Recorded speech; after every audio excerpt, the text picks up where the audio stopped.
First things first, hit the sub button, please. Thank you. Let's preface by talking about what's going on in the DBD community. So first, we've had DDoS attacks affecting a ton of streamers, and the DDoS attacks have actually been getting stronger as the days go by.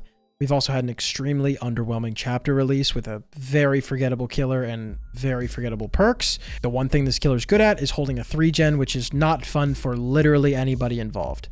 It makes games go from 12 to 20 minutes to 30 to 40 minutes. Recently, I did a killer stream in which almost every survivor DC'd or gave up on first hook. And then I did a survivor stream following that in which I was face camped 8 out of the 11 games I played. There's no debate that the game's in a terrible state right now. It's in one of the worst states it's ever been in. Even big creators that some of them are affiliated with DBD can't stop talking about how awful the game is. Spook and Jukes, Otts, Spooky Loops, Kaido, Scott Jund. Ton of creators that spend their day by day playing this game.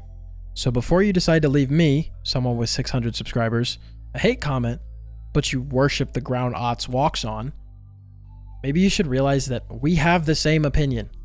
And that's what I want to talk about. The DBD community is so split more than ever that it's just tearing the game apart right down the middle. And this isn't your standard killers versus survivors conversation. I've already made a whole video on that.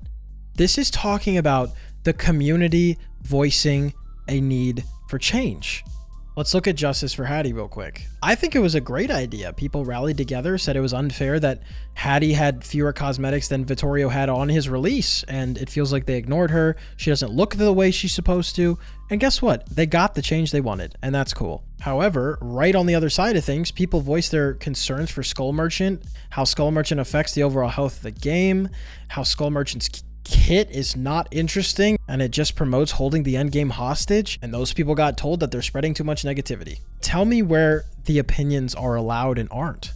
Half the community voiced their concerns for a survivor getting ignored and they got the change they wanted. The other half of the community voiced concerns for a killer they felt had negative effect on the overall game health, and they pretty much just got told to shut up. I actually made a tweet about this and I want to read it off word for word because it's kind of hilarious. I said, during the Tools of Torment PTB, I released a video talking about the same 3 points Behavior mentioned fixing earlier today. These are the 3 points that Behavior mentioned fixing in patch notes a few days ago. So I made a video talking about it doesn't feel like the Skull Merchant's power helps her enough in Chase. It doesn't feel as though there's a risk to having a Claw Trap, and the Skull Merchant's too good at holding 3-gens. I made a video of those exact points during her PTB, and I released it. And when I released it, my comments looked like this. DBD content creators all crying about Skull Merchant, still crying about Knight is fucking hilarious and the popular thing to do. Everyone nitpicking the Skull Merchant to death, but her abilities are nice in the right hands. Either y'all will play her or won't, but everyone making a vid complaining are poisoning the minds of people not able to use their own. Sorry, so when I end all of my commentary videos the same, and that would be continue this discussion in the comments, just keep it mature, we're all adults here. First of all, you missed the memo of keeping it mature. Second of all, how am I poisoning someone's mind when I'm asking for their opinion in the comments?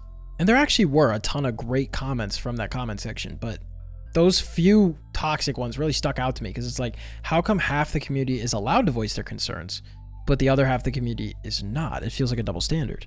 And I'm not here to say, oh, killer this, killer that, survivor this, survivor that. Again, I play both roles. I am feeling the pain on both roles recently. They are not, neither of them are fun right now. I'm here to say one thing, and the whole point of this video, you're allowed to voice your concerns. Doesn't matter how you do it. Voice your concerns to the devs. I don't care if you want more justice for Hattie. I don't care if you want a fucking shirtless skin for Thalita. Me too, though. And I don't really care if you want Noed to be base kit. I don't care what you want and whether I agree with it or not. What I do care about is that people are being told they're not allowed to voice their concerns to the devs, but the devs do listen. So voice every concern you want. And if someone tries to shut you up, I don't know, send them the link to this video. I don't know. So on that note, I want to end off with one thing. I want you to give me your hottest DBD take in the comments. It can be the most random thing ever. If you think Noed should be base kit, tell me. I'm very interested. But I want reasoning behind it, and I want you all to act like adults. If you see something you don't agree with, feel free to debate it, but don't be a child like the kid that left that comment. We can be grown, okay?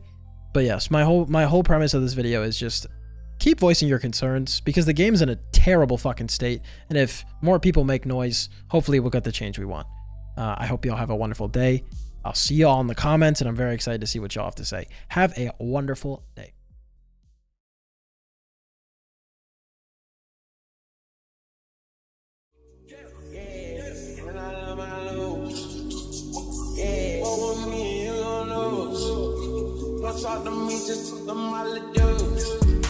Don't talk to me, just